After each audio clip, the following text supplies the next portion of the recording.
হর্ষিত মজুমদার। আজকে আমরা এসেছি পূর্বস্থলী 2 নম্বর ব্লকের বরগাছি এলাকায় রানীপুর গ্রামে। পারুলিয়ার কয়েকজন গণ্যমান্য লোক আছে আমাদের এই কৃষি অন্যান্য কাজের সঙ্গে যুক্ত, কিন্তু আজকে আমরা এখানে একটা সুন্দর একটা ক্ষেত দেখছি। বিশেষ করে আমরা গেছিলাম আজকে জামালপুরের মেলায়, সেখান থেকে দেখতে এসে এখানে দাঁড়িয়ে গেলাম। একজন কৃষক বন্ধু আমরা এখানে দেখতে পাচ্ছি, এখানে মালটা চাষ হয়েছে। তা কৃষক বন্ধু যেহেতু চাষ করেছে, এর কখন কি চাষ করে একটু আমরা তাদের কথা নিয়ে নেব। আচ্ছা, আপনার নামটা কি? আমার নাম নিপেন রায়। নিপেন রায়। কত বছর আগে এই গাছগুলো লাগিয়েছেন?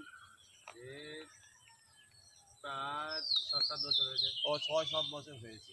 হচ্ছে মালও হচ্ছে, মানে 3-4 বছর ধরে মাল। ও, মানে লাগানো 2-3 বছর পর থেকে বছর পর থেকে মাল। আর তাহলে 7 বছর হলে 4 বছর ধরে ফলটা পাচ্ছে। তো একটা গাছে কতগুলো ফল পান? এবার প্রায় 1-150, মানে সাইজের উপরে হবে, 1-150 উপরে হবে। বেশি হবে এরকম যদি 4-5 থাকে নাকি? 200 হবে, 200-র উপরে। কোনো সময় হয়তো কোনো গাছে হয়তো গাছের ইয়ে পড়লো, হ্যাঁ, সার তেল মানে ঠিক বললো, সেটা হয়তো 400-500 হয়ে যাবে। সেটা ঠিক আছে। তা 1 বিঘা জমিতে এসছে কতগুলো লাগানো যায়? 100? এটা হচ্ছে 11 হাত বা 12 হাত পর পর একটা চারা। কীরকম 1 বিঘাতে কতগুলো? ওই 150 থেকে 200 চারা লাগে। 200 চারা লাগা যায়। এই যে আপনারা যে এইটা লাগাচ্ছেন, এটা এই সোর্সটা আপনারা কোথায় পেয়েছিলেন যে এই লেবুটা আমাদের এখানে লাগালে মিষ্টি হয়, এই মালটা ভ্যারাইটিটা? মালটা হয়েছে এবার রিস্ক কিছু নিতে হয়। না, কোথায় জেনেছিলেন? এটা ইউটিউবে আমরা দেখি ও আচ্ছা, মোবাইলে ইউটিউব দেখে এটা মনে হয়েছে। আর তার চারাটা পাবে ওই নাটাগুলিটা কোথায় বলেন, ওটা কি করে যাবে? আস্তে আস্তে জানতে জানতে। আচ্ছা। এবার একটা হচ্ছে ডাইরেক্ট আমরা জানি, এর মারফতে গেছি, জেনেছি।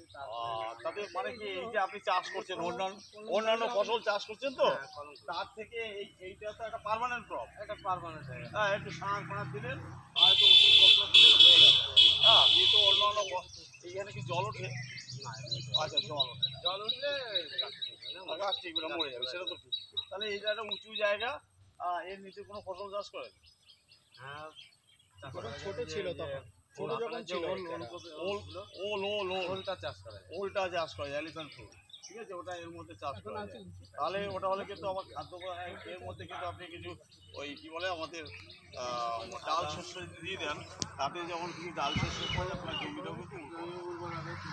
তাহলে আপনি যে 6-7 বছর করছেন, 3-4 বছর ফলটা পাচ্ছেন, তো অন্য ফসলের থেকে এই ফসলটা একটু লাভজনক বেশি আছে। মানে আমার যে ওইদিকে খরচাটা যেরকম হচ্ছে, হ্যাঁ, এটা খরচাটা আমার ওই একবার হয়েছে। একবার হয়েছে, তারপর বেশি একটা খরচা করতে হয়।